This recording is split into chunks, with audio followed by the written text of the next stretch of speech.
estate professionals in all the nation, located in Cape Cod, wrote a book on selling luxury home, an expert on selling luxury homes, and he's been in the business just a little while. We have Jack Cotton on the line with us from Cape Cod. And Jack, I know I'm going to bring up a sore subject, but why don't you tell us a little story about you getting your first listing? Oh, yeah. Something on horseback? That was a long time ago. And I was joking at the conference you saw me at about arriving at the listing and just after dark because it was the fall and 4 o'clock in the afternoon where it was pitch dark on my horse and had my lantern lighting the way and making my way up the front walk of the house. And, you know, that price was $21,500. So that just gives you some perspective of just how old Jack is and how long he's been doing this. You know, I thought the horse thing was a joke until now I know you had to sell your car to start your company. Well, actually, my car was a Maverick, so there you go. I wasn't really being that untruthful. Yeah. Well, Jack, we want to touch on a couple of fun items. What's really cool is Jack's a well-known author, and not just in the real estate. He is an expert on selling luxury homes. We're talking, if you go on his website, jackcottonrealtor.com, like him on his Facebook page. He's got a lot of beautiful and great information. Again, it's Jack Cotton, C-O-T-T-O-N, just like it sounds. And he's written a lot of great books. But let's talk a little bit about your bestseller, A Dog's Guide to Life, Lessons from Moose. Well, you know, that was my first book, and I wrote that book by accident. Actually, I should not confess this, but I actually wrote that book in one night. And it was when my dog died. It was something for my kids to remember the dog by. Never had any thoughts of publishing it. And, you know, I bound it in the office. We have a binding machine and all that stuff. Well, my agent saw the book and they made some copies of it. And one Christmas, they gave me 20 copies of it that they made at Kinko's. So I was handing them out to here and there. And all of a sudden, one day I get a call from a publisher who said he wanted to publish the book. And, of course, I thought it was a joke. But it turned out to be true. And he published the book, and the rest is history. But it's a fabulous book. I think it helps us remember the important things in life. And I guess I could summarize the whole book by saying that in our daily lives, we should all strive to be the people that our dog thinks we are. And you'll do much better that way. But from a financial, you know, the book has a bunch of lessons I learned from the dog that I wanted to share with my kids. And just to bring it back to a financial theme here, there's one financial lesson that I learned from Moose, that was reinforced by my dog Moose, which is that I fed him at the same time every single day. I mean, it was like clockwork. I fed him every single day, and he was a voracious eater. But every time he ate, he always left a little bit of food in his dish. And I think he did that because somehow deep down inside he knew that, well, maybe he'll forget tomorrow. So even though he was a glutton, he always left a little bit of food in his dish just in case it was a rainy day. And that's a great metaphor for us to think about when we make money or get paid or get a commission or however we earn our livings, is always leave a little bit left in the dish. Don't spend it all. Don't consume it all.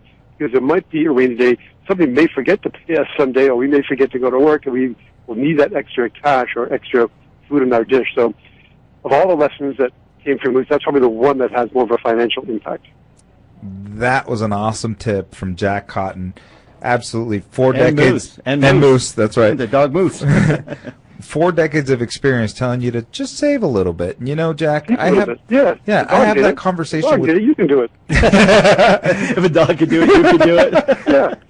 He wasn't that smart either. You know, he had a few things down, and that was one of them. You know, most of my friends are Jewish, and they would say, it's not how much you make, it's how much you save.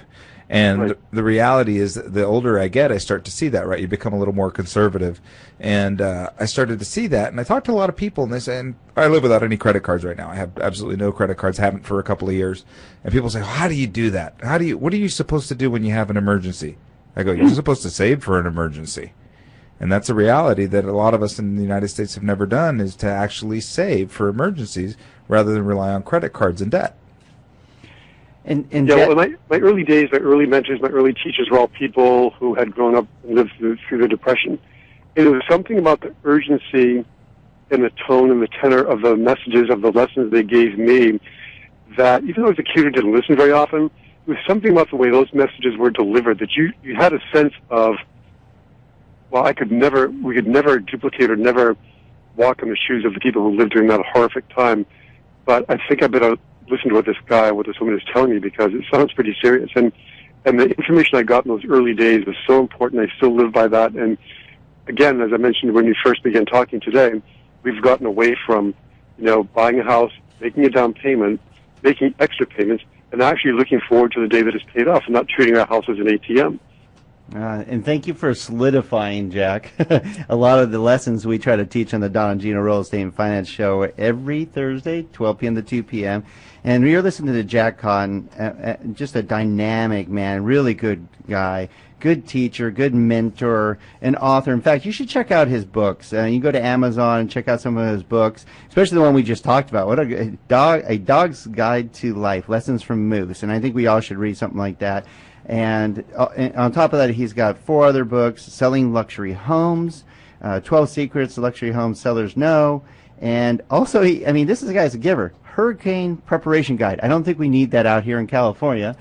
Well, it'll work in any storm, and you probably could use it during an earthquake, too, so maybe I should change it to Disaster Preparation Guide. But on my 2 12 Secrets books, people should know that no matter what price range you're buying or selling in real estate, these books have the lessons I've learned from wealthy people over the years that you can use to make a better real estate purchase or sale decision with.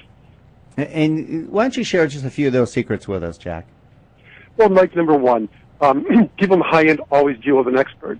Sometimes people in lower price ranges deal with a bowling buddy or deal with the bowling buddy of their second cousin's nephew.